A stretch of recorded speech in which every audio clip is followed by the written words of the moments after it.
there, boys and girls. It is I, Tristan from Everything Is Fun Is Ruined, and I'm here to tell you stories about the creek and how I saw the most dark things there while painting for gold in the creek. Sorry, old man, but the creek's for kids, not for the old lamos. Oh, here's my co-host Hassan. He's the young guy, and he gets to tell me about the cool spots in the creek. Yeah, we don't talk to adults about that. You guys are lame with your 90s hip-hop and stuff that nobody understands. Oh man. You see, well, when I was in the creek, I was listening to some Tupac Shakur and painting for gold, as you do in the creek. And maybe kids shouldn't play too close to the creek. There's some things there they might not see, they might not want to see. Yeah, sorry, old man. Too busy having ninjas fighting pirates on the high seas. Oh, that sounds like a good old time in the creek.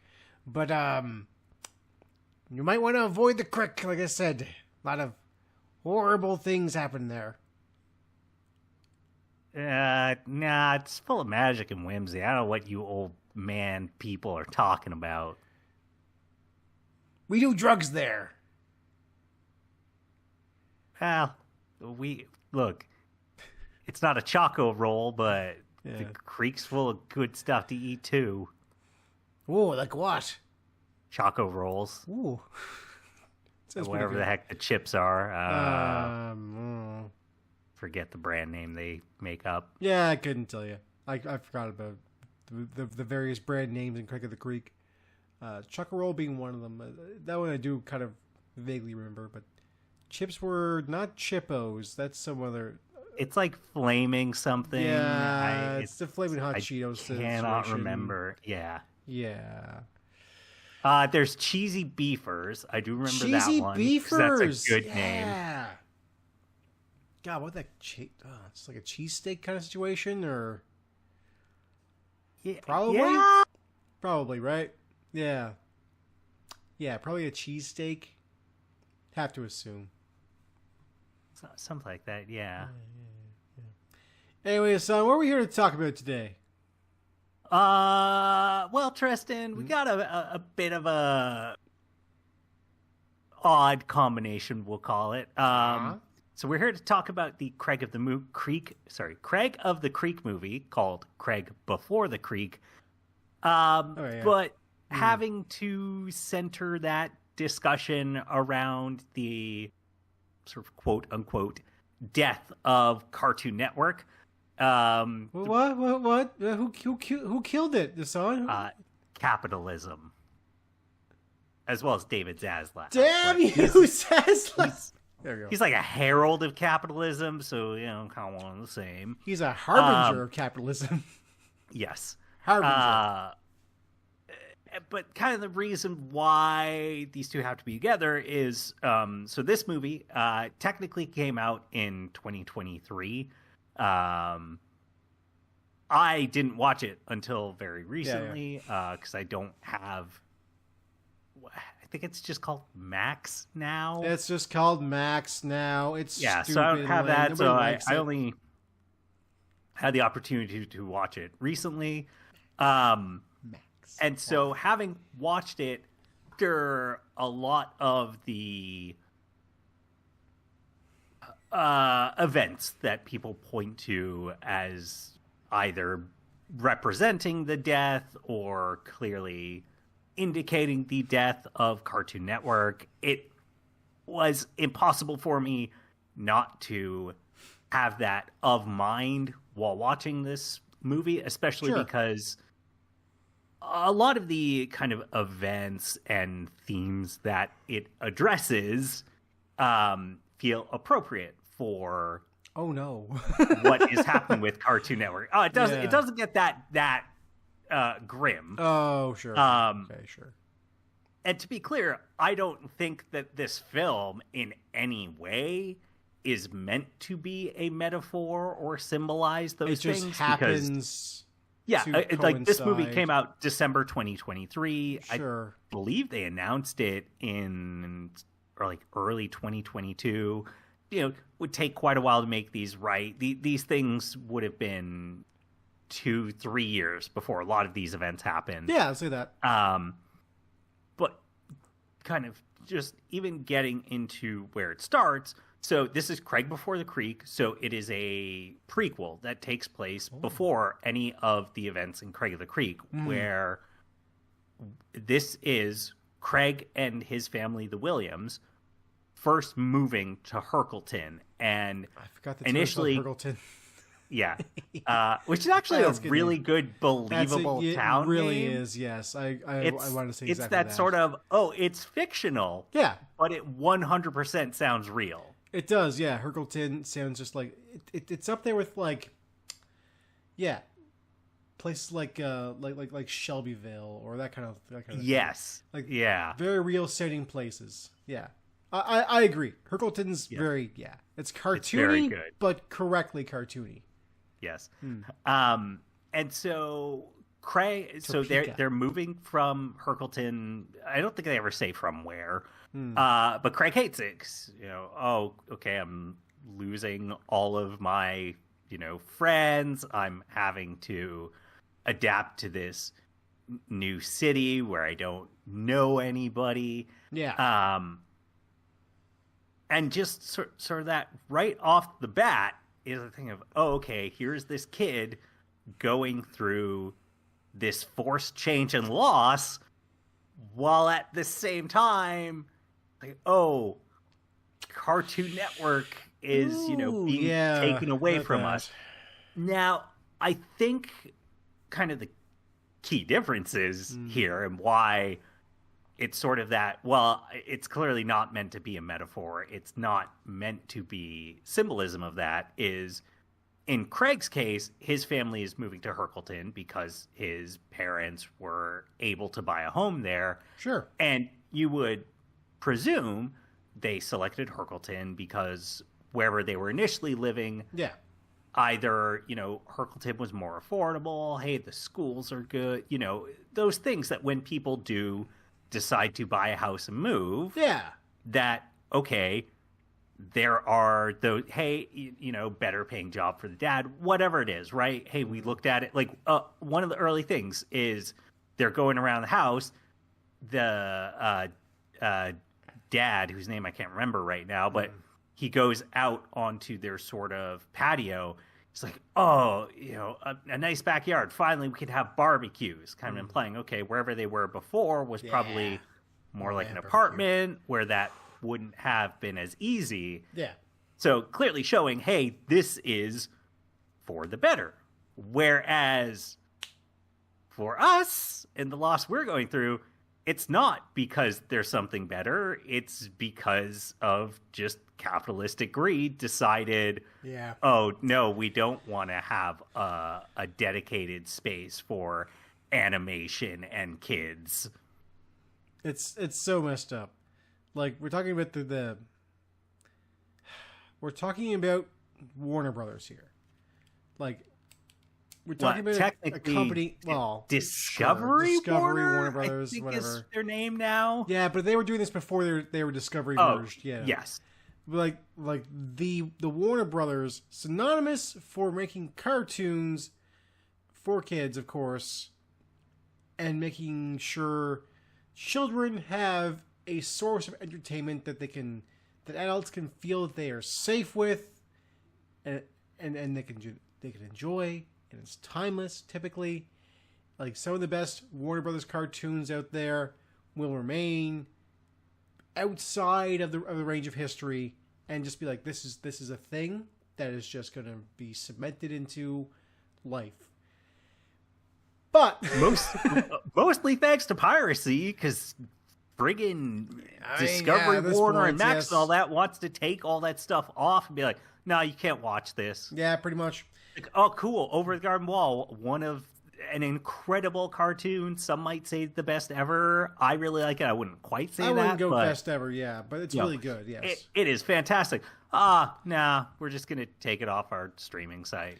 Like, oh, cool, man. It's about to get the anniversary Awesome. thing. The anniversary's coming out for it. Yeah, I think they finally put it back up when people Oh, gave flack for it. Fucking But stupid idiots. we'll Anyway, get into, there's some symbolism there, but later on about that sort of topic. But yeah, we've had a little bit on mic. I think a lot of it's been off mic. That discussion around, it feels like it's a real shame that kids today are not being given the same treatment, opportunity, spending that we had growing up. To me, yeah, sure. The number one thing on television from when I was probably 7 to, I'm going to say around probably 14, maybe 15, was YTV. YTV. There were other great channels, Family Channel, Teletoon, Sure. even like Fox Kids, Fox Box, all that iteration. But the thing about YTV that was so incredible was it was a kid space. It was targeted at kids, not just the shows, but the hosts that they would have, the segments they would have, their website, all those things. Sure was, yeah. The death of Cartoon Network, it just feels so representative of the times we were in where like, no, that's gone. Like, yeah, it really is. And there's still things for kids out there, but kids' spaces don't feel like they exist. Not really.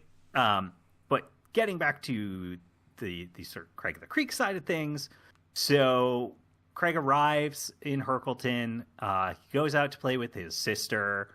They're on a swing. Sure. And spinning around, she loses grip of Small Uncle, which is her round, unshaped Small boy. Uncle, yes. Goes flying off. So that's when they first wander into the creek. Yeah, of course. Except this is not the creek we have come to know from the TV show. When they get in there, it's a lot more unfriendly. Oh no.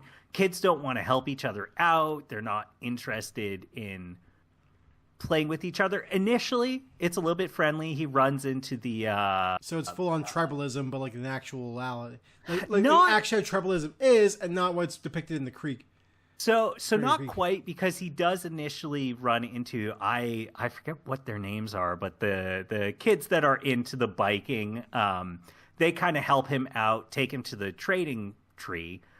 But that's when we get our first kind of real taste of the antagonists, which is this group of pirates. I'm trying to remember if they have a name here.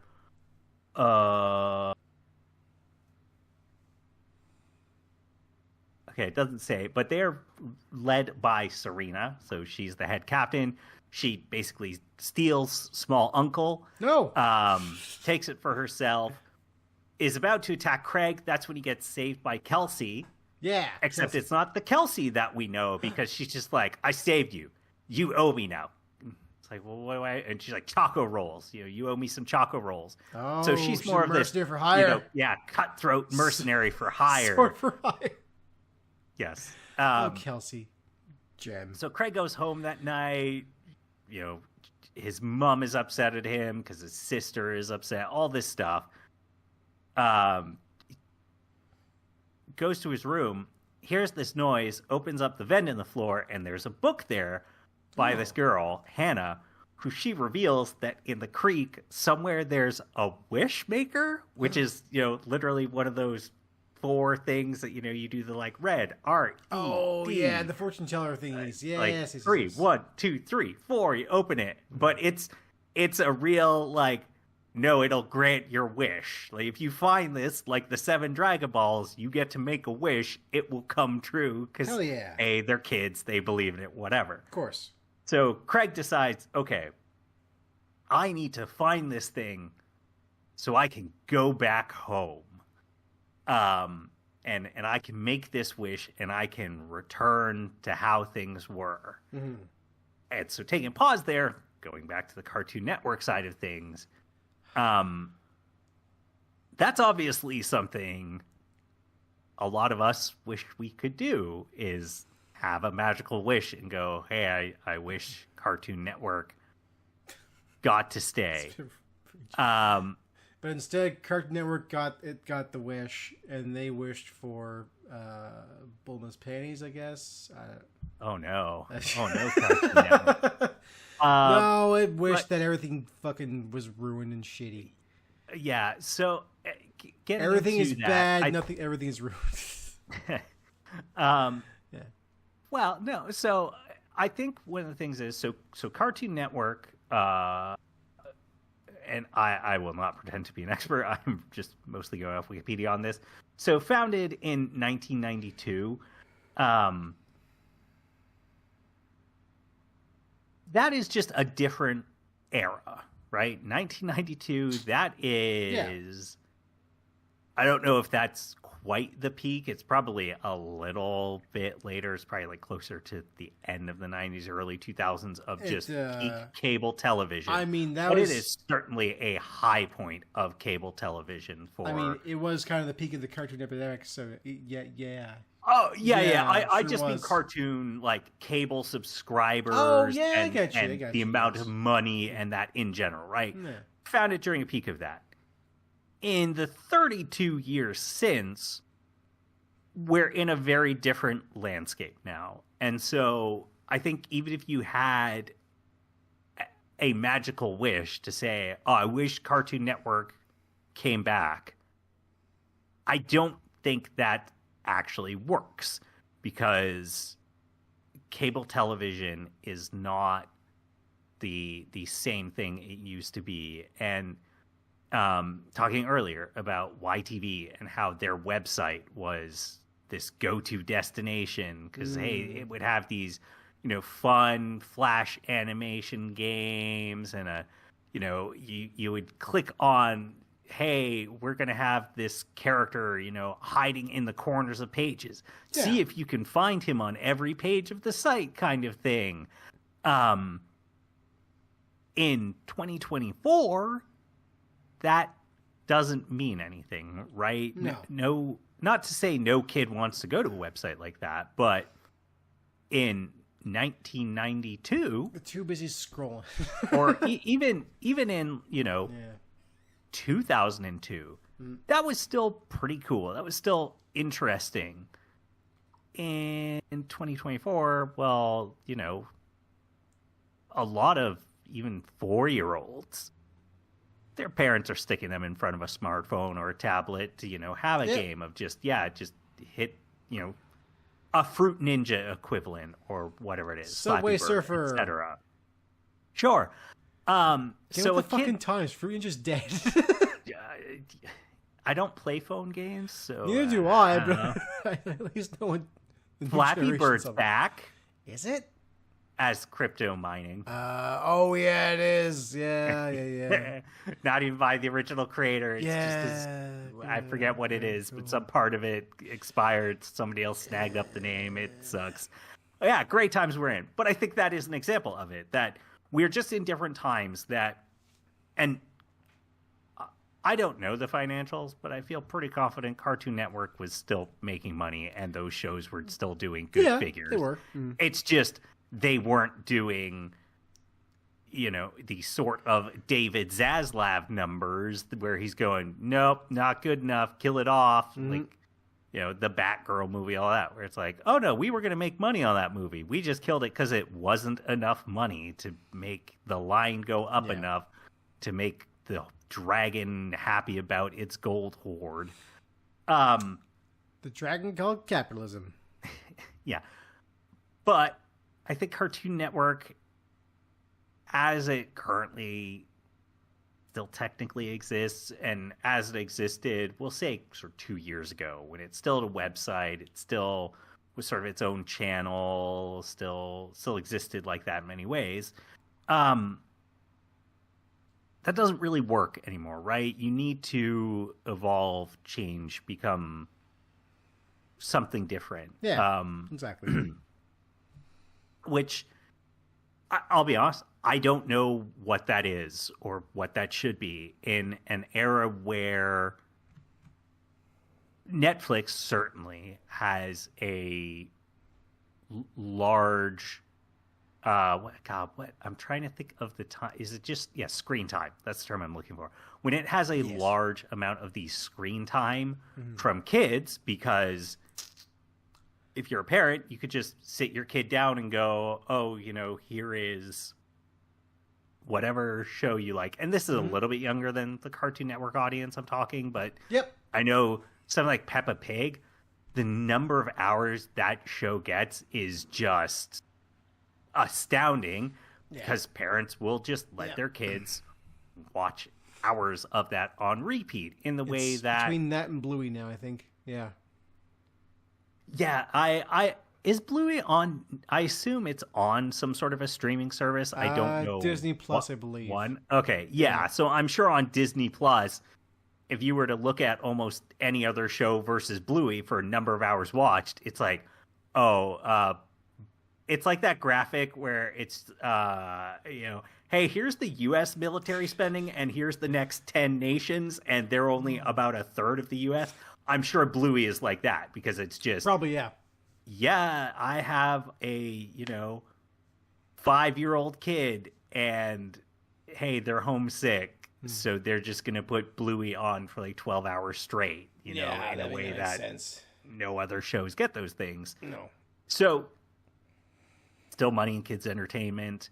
When it comes to if we look at things like YouTube and TikTok, those are huge with the 6 and up crowd. Which that's a whole other discussion about how concerning and problematic that whole thing is, and how just, for lack of a better term, unregulated it all is. Very unregulated. It's to a point where people are choosing to put their kids in front of Netflix and Disney Plus as opposed to YouTube because YouTube is dangerous. Which it is, because YouTube's awful it's quite awful. But I've heard the same thing about so apparently Snapchat is a bigger thing now with kids.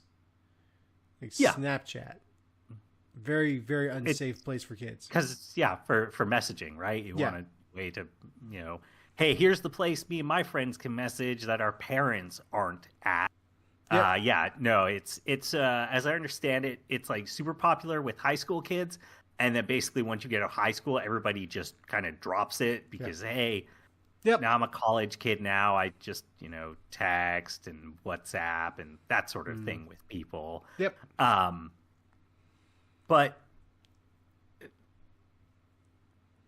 with all of what I'm saying is that as much as I would love Cartoon Network to come back, I don't think we'll ever see Cartoon Network or something like it come back. I think there's something else that has to come after it that is sort of the future of a space like that, because I think there will be something that comes in, because the point of what I was trying to get at there is there's money out there for kids entertainment, for animation.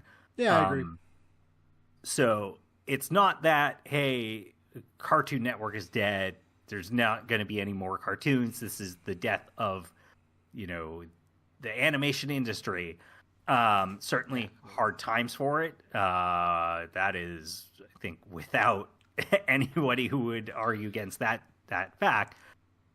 But something will come along. Somebody is going to figure out what a modern version of this sort of space, of this sort of entity is. How long does that take? When does that show up? I have no idea. But as sad as I am that Cartoon Network is dead, I'm not hopeless that this is the end of things for this sort of entertainment. No, and that something will spring up from that void that currently exists. Yeah, it will. I agree. So getting back to Craig of the Creek, so Craig found the book about the Wishmaker, so he goes to the creek. The Wishmaker. He hires Kelsey, and we do get to see. What's her price? The Kelsey we know is in there because he's trying to get her to join. He can only offer her, whatever it is, X number of choco rolls. But then he sees, she's reading this one of her books. I don't think it's it's something of Scriggith is the one they always reference. Oh yeah. I can't remember. Yigith of Scriggith. It's not that; it's something else. But he sees it and he's like, "Well, it'll be a difficult quest." And then Kelsey goes to one of the boy said, "Quest. Could this be a chance for Kelsey?" Just like, Kelsey, is everything good? What's going on? So it says, "Oh, okay. Hey, even though this isn't the Kelsey we like and know, she's still in there." So they set off on a boat. We see a couple more characters that will show up in the show later. Like Roger is there, but he's part of these elves that don't want to let them pass, and he just keeps going like, "Or a riddle." No, God damn it, we don't do riddles. We're elves. We're not trolls. Oh, awesome. So they're setting off on a river. Eventually, they run into Serena and her crew. We got a really fun musical number here, and this is also where we get a bit of a hint of what sort of Serena is up to and her reasoning. We run into JP where he's supposed to be the torturer, but he's just really bad at it. He ends up deciding to join Craig and his group. They end up having to stay overnight in the woods. But eventually Craig decides, he's like, I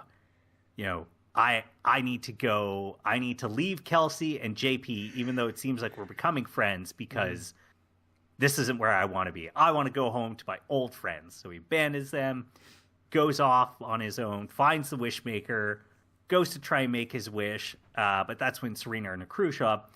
And this is where we really get the full kind of reasoning of why Serena has this pirate crew and is making life difficult for everybody else in the creek. So, unlike HBO and Discovery, Warner, and Zaslav and all that, who just do it because they're literal evil capitalist dragons. There!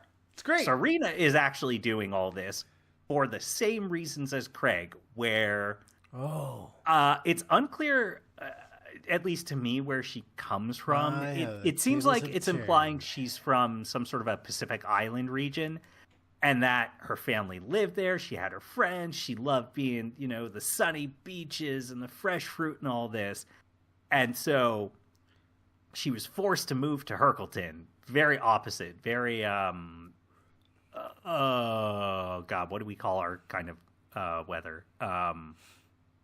Awful. No, I'm blanking on the term, but where you really have like the 4 different seasons of fluctuating. Stuff. Yeah. I cannot think of the term. There's a meteorological word for it, but the word that's in my head is mediate, but that is definitely not right. Moderate? No, it's something else. Because you have like tropical, you've got desert, you've got whatever we are that I cannot think of that term. Arboreal. No, that's a kind of like forest, exactly. And plants and that. But she started her pirate crew basically out of anger and rage of being forced into this. So, if she has to sort of suffer at the hands of parents, she's going to create a pirate crew that doesn't have to listen to parents. And she's going to take what's hers because, the world took from her what she wanted. So why shouldn't she be allowed to do the same?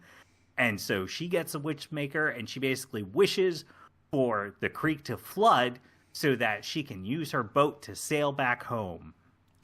Oh. And so, yeah. Oh, okay. Yeah. So going back to the Cartoon Network side of things, hey, it would be nice if the reason that it was being taken away from us was for those reasons. Like, for example, recently in August, they just shut down the Cartoon Network website, and they also they did. like they decided to change buildings, I believe, and basically shut down the building that they had been in for however long and move it under, I think it's just like Warner Bros. General kind of animation studios and name and all that. And if it was done for those same reasons as Serena of, it's just, somebody wanted to return things home, right? Yeah. If it was, you know what? We're going to kill Cartoon Network because we're going to return it to being, Hanna-Barbera branding, right? Just, if it was some like 80-year-old guy, like a Ted Turner who just came in and I said, miss them talkies. Ted Turner kind of set it up, but it's a bad example. But if it was somebody, Yeah. like that comes in and he goes, hey, this Cartoon Network, it showed up and it took away my Hanna-Barbera name, the thing that I grew up with. And I reckon I could at least go, man, that still sucks, but at least it's being done out of passion. But instead, no, it's being taken away from us for greed. Yeah. That's why I don't think any of the sort of symbolism, the metaphor, the way that my brain just could not go, boy, this, this so much of what's happening feels a lot like the loss that we are seeing. I don't think they're the same, because you wouldn't write Serena that way, right? No. If you are a staff member of Craig of the Creek and all this is happening, you don't write Serena to be a likable, relatable character. Not really, no. Because you don't want Warner Bros. And HBO and David Zaslav and all those people to be considered likable and relatable. You want it to be like, no, all these people suck. They're awful, bad people. They're all pretty bad. It's true. This also, so when this happens, Craig and Serena get basically transported inside the Wishmaker, which is just this sort of okay. Yep. Mm-hmm. A tower of sort of infinite length that they are inside of, with all these I think they're like hexagonal glowing golden just almost like plates of glass, let's call them, making this tower that they are inside. And as they touch it, it would be, the wish of a previous kid who used it, and they then get kind of the like powers of it. So it would be like, I wish I was strong. And so then Craig would, poof and become just older, bigger Craig. Or, touch another one, the kids, I wish I had laser eyes. And then they just get laser eyes. And Craig and Serena are just having this kind of Dragon Ball style fight as they're hitting it and getting these wishes. It's really well animated. It's not quite a critique of this movie, but one thing that I would say is the animation in it is effectively the same as the TV show. So unlike, say, it's not so bad. It's not so bad, but where it's a movie, and admittedly it is not a theatrical release, did not get put in actual movie theaters. If I think about something like Teen Titans Go to the movies, that got a bump up in animation compared to the TV show, or a lot of animes, when they get theatrical releases, the theatrical release of the movie tends to be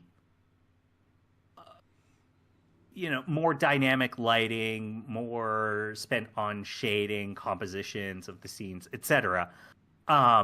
This doesn't feel like it has any of that. It's still well animated, still a lot of good scenes, and you can definitely tell that more money got spent on this than an episode of the TV show, like this battle sequence, or when they're on the pirate ship, kind of having a song, and then that also has a fight sequence.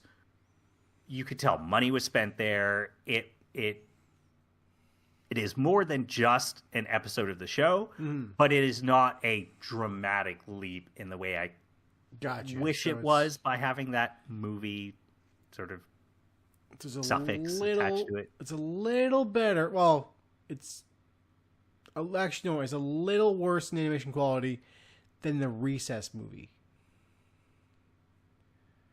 In the sense that it doesn't have that same jump that the Recess movie had compared to the Recess TV show. Yes, definitely, yes. I actually think Craig the Creek is, I won't say better animated, but I would say,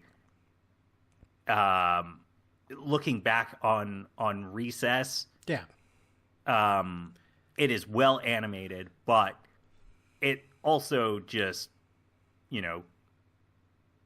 characters are never changing outfits. The locations are pretty stagnant. Yep, sure. Craig the Creek changes that stuff up a lot, so I'd say it's more creative in a lot of its animation.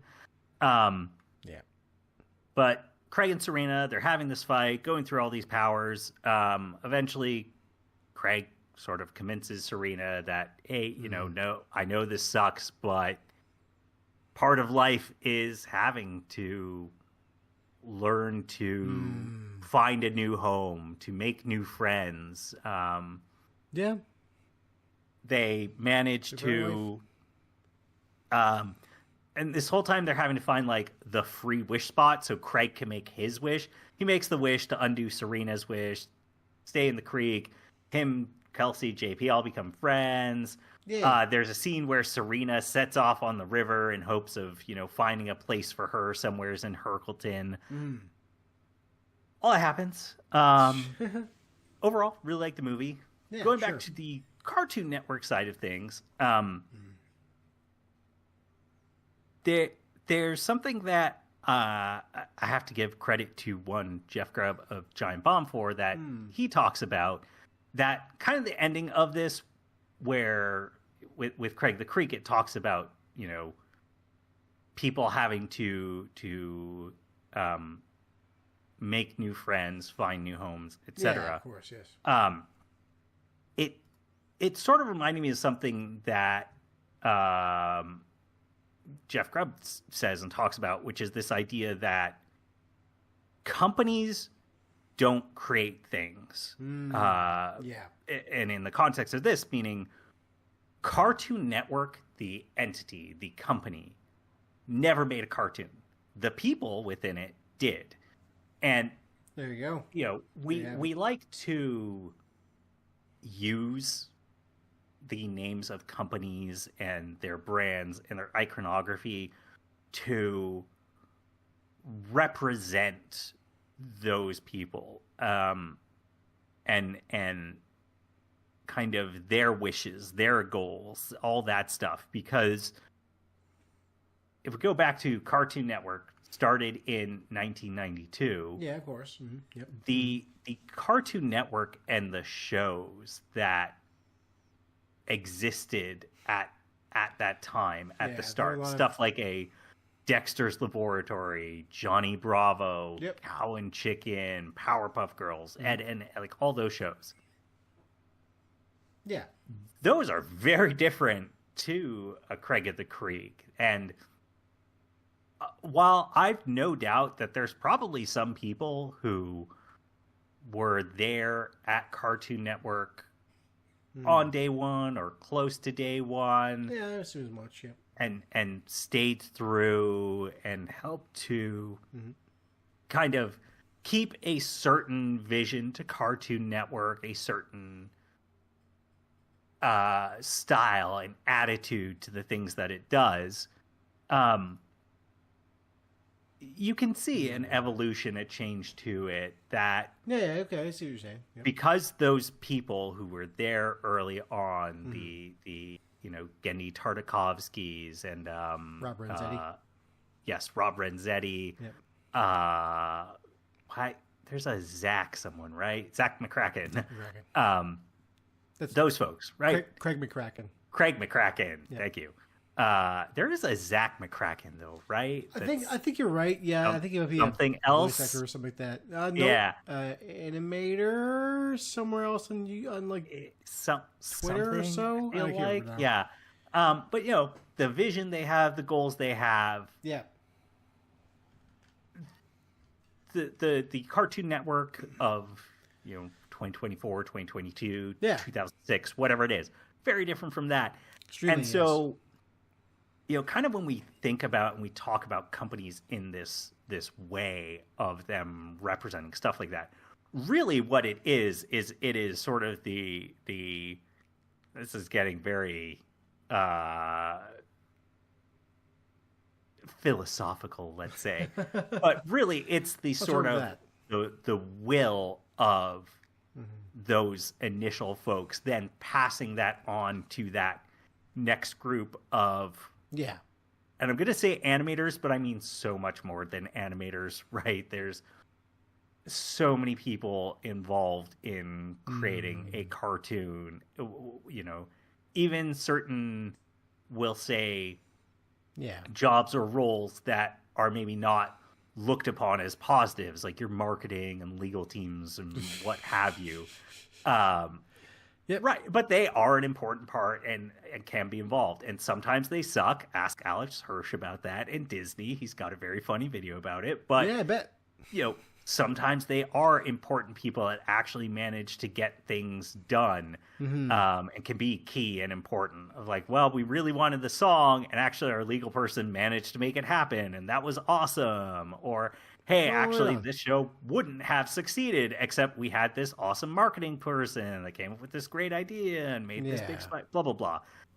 But what Cartoon Network, the positive thing that we think about, it is that those folks passing on to the next generation, to the next generation, to the next group of people, the next show, etc. The actual Cartoon Network as a legal company, who cares about that thing? That thing has never made anything itself. The only thing that thing has ever done is made executives richer, right? But yeah, pretty much. It's the thing that has really been killed off when we think about the death of Cartoon Network is somebody killing off that continuance and that ability to easily and directly pass on that goal and will of what the groups that made up Cartoon Network represented. And it's why I'm not as depressed as I think some other people are, is that I look at it as killing Cartoon Network kills the ease with which this can be passed along and continued. Yeah. But it really does. It doesn't completely kill it off. You can't, it doesn't stop Gendy Tartakovsky from still being able to try and build up the next. But I mean, not like making shows, but to build up, to teach, to support the next generation of animators. Like just recently, Masahiro Sakurai, most famous as the sort of creator of Kirby as well as Smash Bros. He just ended his, I forget, it's like Masahiro Sakurai Presents Game Development YouTube channel, where he puts out all these videos about, okay, this is how I make games. This is what makes this game work and why, hey, jumping in this game feels really good and how you make this, blah, blah, blah. And he just put out his final video, which is basically this kind of summary of it all and explaining why he did it. And he talks about, hey, I put this out on YouTube. Mm-hmm. I did it in both Japanese and English to try and get as many people who can watch it to be able to watch it. I didn't monetize this videos. Maybe that was dumb. This has cost me about $630,000 to do all of this. Shit. It's like, well, why did I do it? Well, because I wanted to be somebody who could help raise up my industry and keep it going and to help those who come after me. And I think that's why, you can kill Cartoon Network, but you can't kill that the people who work there are going to want to keep creating. They're going to want to pass along their passion, their knowledge, all those things to the next set of animators. And so similar to Craig the Creek, it's rough times, it's bad times, but eventually we are going to come out on the other side. And I don't necessarily want to say things will be better. Someday they will be. I've no doubt about that. Mm-hmm. It's just a question of how long that takes. So that could be 30, 40 years down the road. We might not be here by that point before things get that better. But someday we'll get there, and animation will sort of be appreciated in the way it should be again.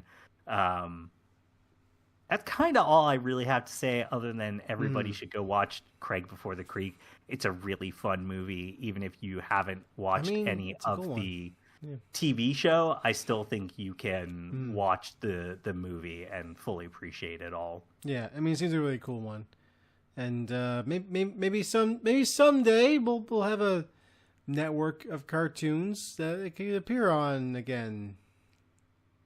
Maybe. Nah, that sounds crazy. That'd never work. Maybe not. Yeah, I mean, we could really use a level of executives, a kind of executive right now who are into a little more of that preservation and like understanding that like, hey, not everything should be about money.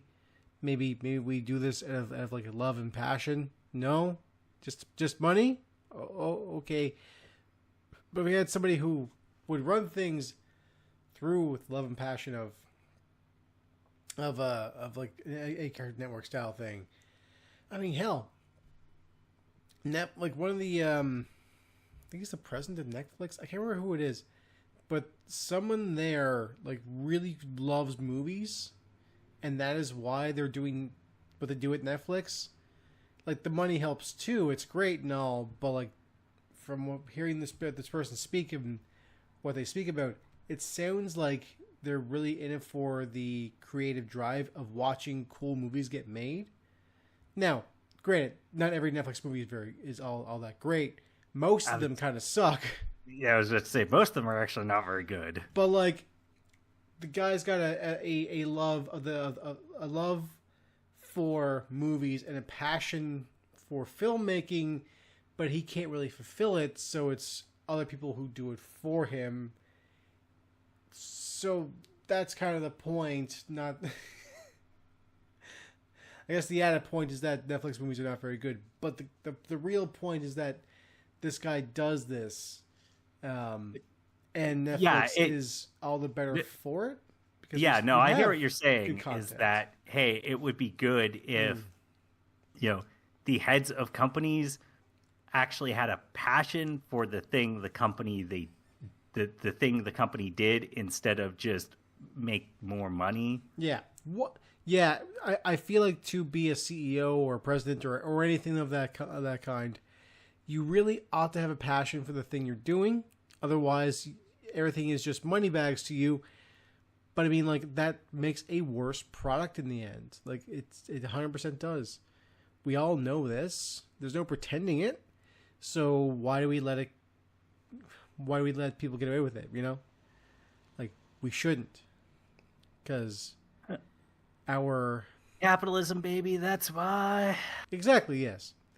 People will still go there and watch it and whatever, and, you know, we'll have to find a way to move on beyond that. Yeah, it's too bad. Anyway, I'm assuming that's it for this episode, Hassan. Yeah. Right? All right. Yep. So why don't you tell people where to find us? We're on Twitter. You can find me personally panning for gold in the crick. I saw a dead body there once. Yeah. Sorry? I don't know. No, it was all right. It was okay. Oh. I poked it real good. Well, then congratulations. Yeah. But yeah, besides that, you can go to Twitter, which is our Twitter is at EIFNAR.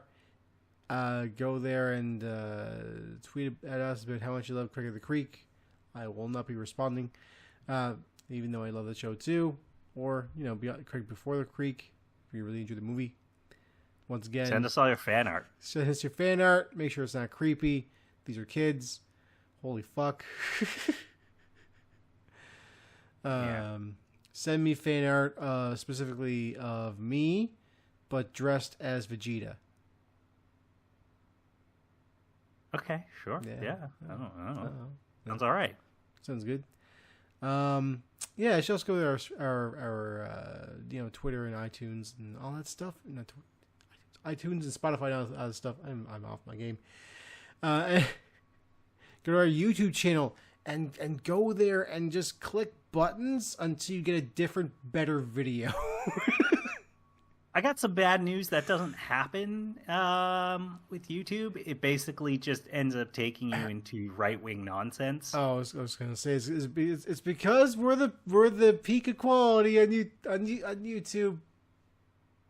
It's just because that literally always happens with YouTube. Yeah. People basically done studies and like, you just keep like clicking random videos almost every single time. YouTube will just lead you into like extremist materials. Like, oh, hey, cool, a bunch of man. weird shit. How about some Good. Nazi crap? Yeah, nice. Yeah, maybe we should put some regulations in on this. Perhaps it shouldn't just the algorithm shouldn't just be pre-programmed to go. What if right-wing media, because it's controversial, like a Fox News does, basically. Yeah. Anyway, you should also go to our friends there, DJDane.com. That's the guy that does our music. DJDane.com. Go there, listen to his great tunes. And I'm assuming you can also find him in the creek. Probably just spinning some records, living life.